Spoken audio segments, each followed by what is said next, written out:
you want me to move it back there a little more? Or do you think here's okay? I think up here I'll pretty much stay up here. Okay, so. Yep. Is that a good spot, do you think? Yep. I think And so. did that turn off?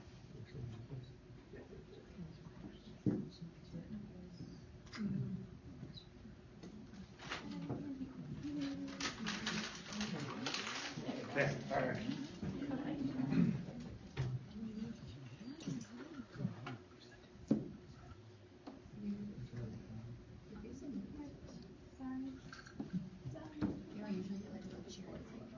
Okay. Hi everybody. I am up here recording myself in front of you. I'm taking my last class right now for my master's in reading, and one of my assignments was to present something on writing to you guys.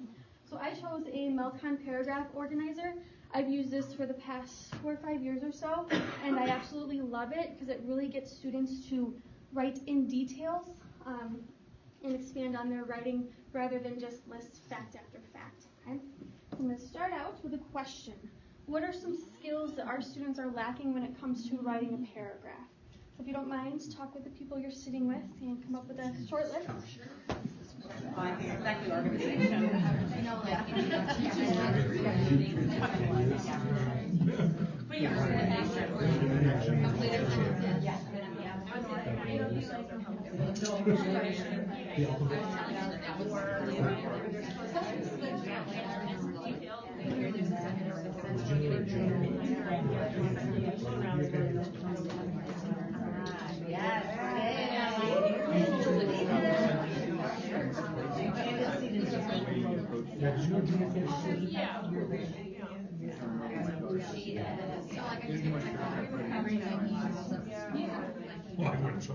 I'm sitting next to him. Yeah. What type of writing does he do? I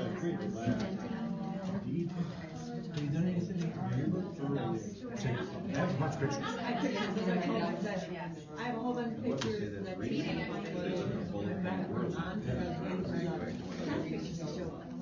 Oh, yeah. You look to see if they were through. I have. I'm so smart. Yeah. All right, so thank you for discussing. Does anybody want to share a couple things? Not finding me. Connor's not finding me. Oh, no.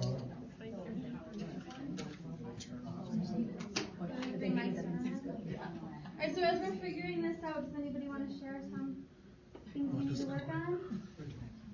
Yeah, organization for sure. Linking that topic sentence to the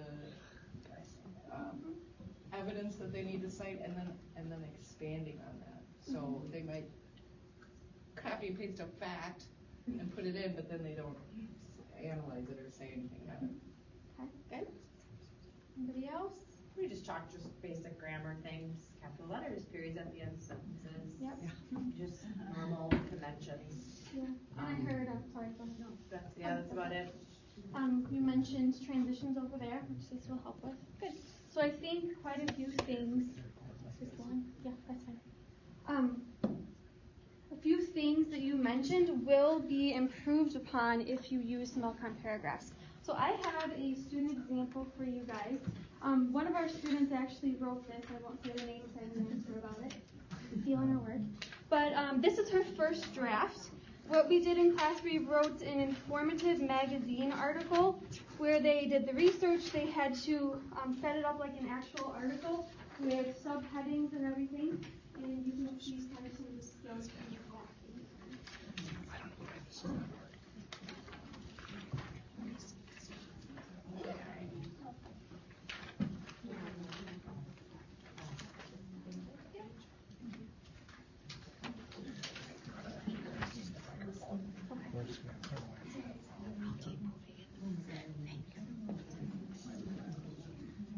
So go ahead and talk with your group.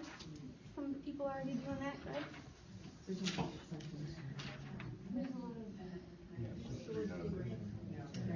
Random facts.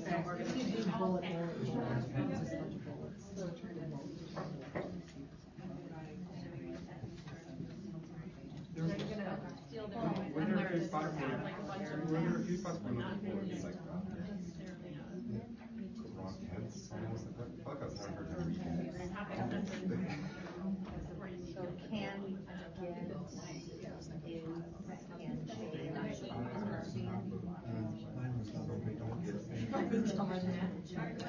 Yeah.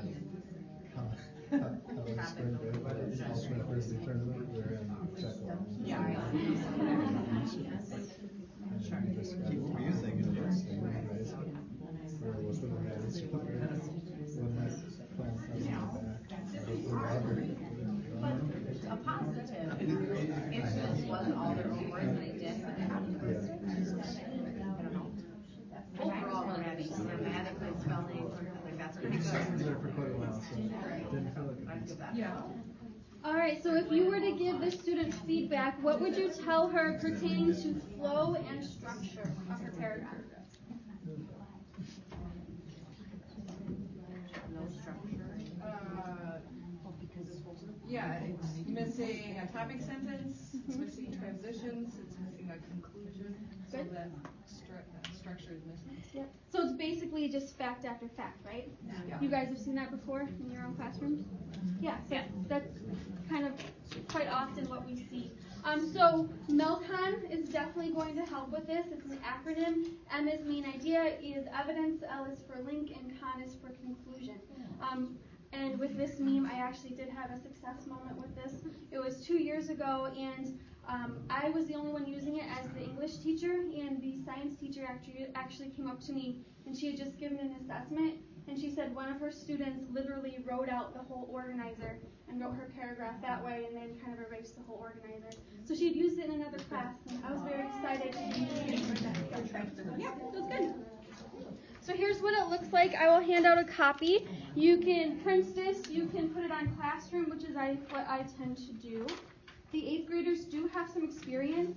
My students have done 3 of them so far, and we're starting another one this week.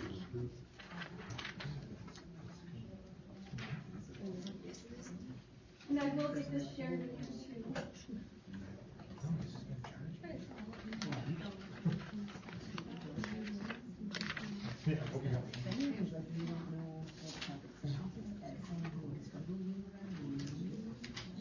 So as you can see, it's a paragraph broken down into different sections. Each section could be a sentence. It could be more than one sentence. One thing I always tell students is that, yes, this is your paragraph. It's not like this is an outline. This is the actual paragraph. So once you're done typing or writing it, you can literally transfer from here onto your document, onto a different piece of paper, and you have a full body paragraph from there. Okay? So going through the different steps, M is main idea. One hint I always give students is to take your prompt and turn it into some sort of statement that answers that prompt. That way they know they're writing about the correct thing, and the reader knows that they're writing about the correct thing too. So here's an example, and this is one of the Melcon paragraphs I did with my students. So my question was, why are inferences an important tool for writers? And I took this from one of my students. Their main idea said, inferences are important writing tools because they help readers understand characters better. Okay, so they took words from the prompt, and we circled all the words that they used, and then in the prompt and within their main idea, so they made that connection. Okay? So that's main idea. With evidence, the main thing, I don't know if you guys are used to MLA style, but that's what I require in my class, and I know most English classes do. The website is OWL at Purdue. Yeah. So has anybody used this before? Quite a few. Good. Okay. So with MLA format, there's a whole list over here to the left with the citations and everything. So if you're not comfortable with citing sources and not sure how to do it, you can use this. Students can use this too. I have put it on my Classroom page, so if they're ever confused, they can just go straight there. So if you guys do end up using this and want them to cite an MLA, just tell them to go to OWL at Purdue on my Classroom page, and hopefully they can get there.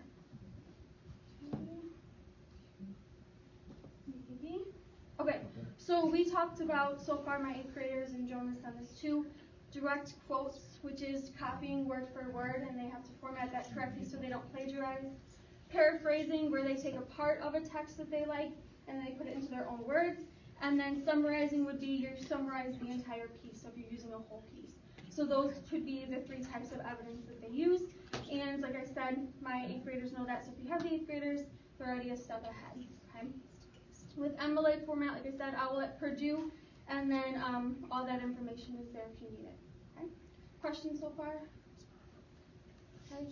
Also with Malcon, with the way it's set up, if you have them do the main idea first, and then have them go through and just fill in the evidence 1, 2, and 3, or you can add however many pieces of evidence you want or take them out, they can always look at their evidence and say, okay, now go back to your main idea. Does your evidence truly prove your main idea? And it's kind of a check that way. They can go back and forth.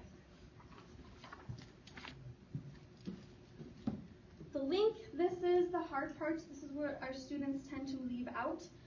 I break it down into 2 parts personally. The first part is to explain their evidence. So if the evidence is not clear, let's say they're using a quote from a novel and they just start out like, this person did whatever, and we don't know who the character is, we don't know why they're doing something. The first part of the link can explain that so it makes more sense to the reader. The second part is what you can kind of play with depending on the prompt and what you are requiring of your students, but it always should connect back to the main idea. That way they've explained the evidence and they've made that connection back, which is kind of the hardest part for them to do. Transitions. We start out with words or phrases. As of right now, I've noticed with my students, they use like first this, next that, or I'm going to tell you about this first, then I'll tell you about that. So it's stuff that we don't want in there so much anymore.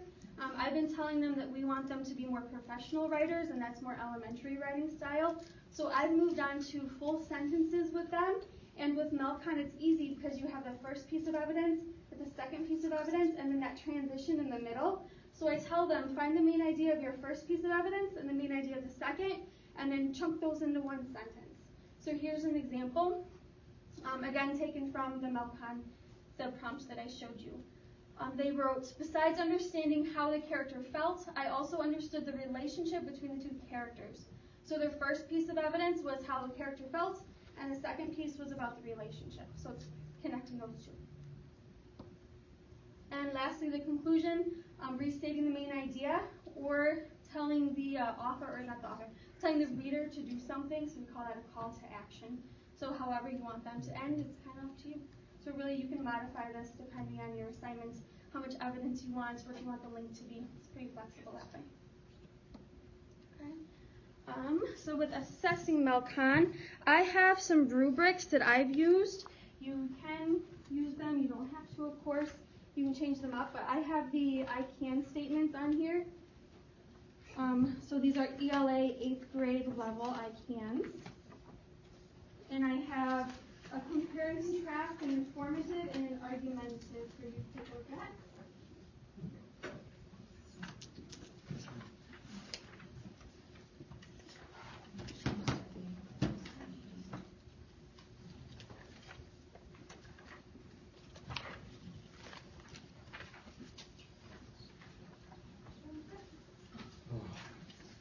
So again, you can modify this depending on whichever skills you want them to focus on. Put your own standards in there. It's kind of ambiguous for some of them. Like for a 3, I say you clearly explain something. So clearly is going to be a different definition with everybody. So you just have to make sure you establish what you want there so that they know how to get that 3. But otherwise, it's just breaking down the writing skills. Okay.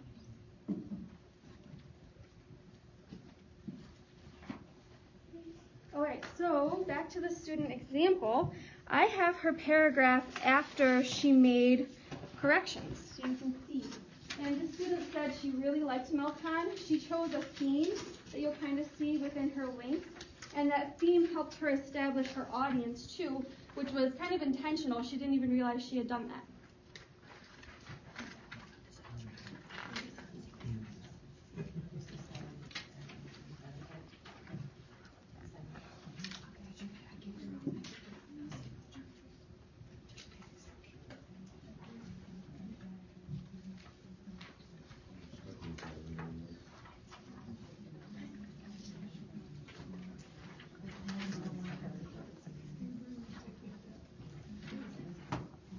So go ahead and take a look and then discuss with your group, see what she's improved, and see if you can tell what her audience is based on the theme sheet.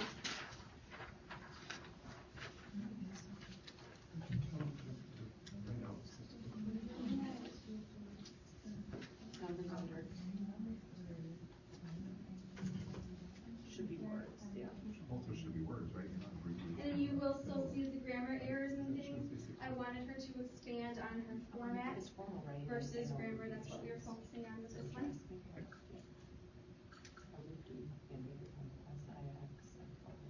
Don't you still like a page number where the citation? If there is a page number, she used an online source, so there was no. Oh, that's number, no, but that's not number 10. So that's. Yeah, so those should be digits, actually. Oh, I see. Should be 15. And 25. Myself. Yeah, she could make that. You know, and she started like comparing and contrasting stingrays to humans. But then she kind of uses it at the end. And she lost me more and more impressed. Yeah, but it's kind of I think it's And for this one, I didn't require topics. I didn't make Yeah. well, maybe the topic sentence was the same. I was reading it. So, do you really want them to cite the exact same thing for every single sentence? Starting out, I do with Malcolm, you don't have to. If it's in one body paragraph, you only have to have it. That's what I was gonna say, would it be just at the end? Yep. Sure. Starting out, you really want to. You can just get started. Yep. Even though there's so much more. I don't know, so like, it has just go back to the beginning and then we're just going back. Looks better. You think of the is like. I like the word stop. I was just assuming body versus learning body. And that would include it. Yeah, I really enjoyed it. Yeah, the little quotation points that I had in your old one. I don't know if they ever Nice had kid. but I He was there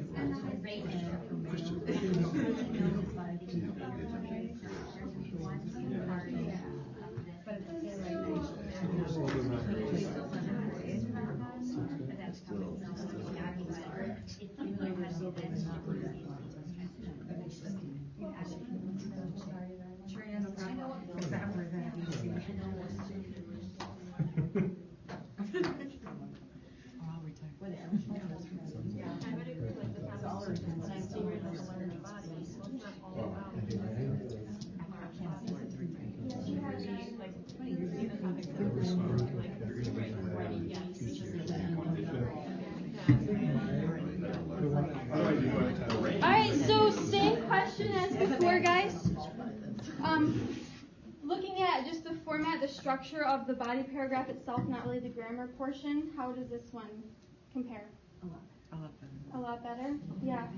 And all it was, like all I did, I handed Melcon to her, I explained the different steps, and she did the first one, she checked it over with me, I was like, yeah, you got it, and she went through and finished it up, she kept her theme with humans. So what was her audience? What age group? Children. Yeah, children. Yep, so I told her, I was like, well, this could be like a website that elementary students, even 6th, maybe 7th grade students could go to, and because she compared the stingrays to humans, they would get that, they would understand that connection a little bit better and understand the stingrays better. So she did a good job explaining. So much better. All right. Questions, comments? One thing I do want to mention is that, like I said, if you have 8th graders, they have some experience with this. We'll keep going with it. And eventually I will take the Melcon away so that they're automatically doing it themselves and they shouldn't even need the organizer. But if you want to jump in and have them do it, they should pretty well know how to do it. Okay? So other subjects, other grade levels, yeah, this is definitely applicable. Okay. Question? How long did it take her to go from her first draft to this? Probably about a class period and a half. The first one was me explaining it, and then I had her transfer the facts over, and then just her thinking of the links to go a little longer. But she did it with all 3 of the body paragraphs that she had. Oh, okay. Yep. Not just this. Nope, this is just Okay. one piece of her magazine article. You had said for the evidence that you could do more or less, Yep. correct? So, I mean, I'm just thinking like 6th grade just to start like one, Yeah, and lesson, always build up, and then yeah. just build up from there. Mhm. Okay. And each time you assign them out, kind of doesn't have to be the same exact thing. A link is just an explanation, so I'm looking for this in the explanation this time. This is next time I want you to focus more Yeah. on that. Mhm. Alright, so let me know if you guys do want to try this out. I'd be happy to meet with you after school and we can just pick an article, go through the article together. I can give you a prompt, and then if you want to take a shot at writing your own Malcon paragraph, I can kind of walk you through the process. You can start out. I just want to add feedback. I'm super excited that Lindsay presented this because when we talk about like aligning some of our strategies, this is a very, very simple and key way that we can have similar expectations and get a well-written product from our kids from it. So I think that all this information, Lindsay's been kind enough to share it, will go into our middle school shared drive for things, so you'll be able to access it if that's okay. I think you had said that was okay. I don't want to put words in your mouth. So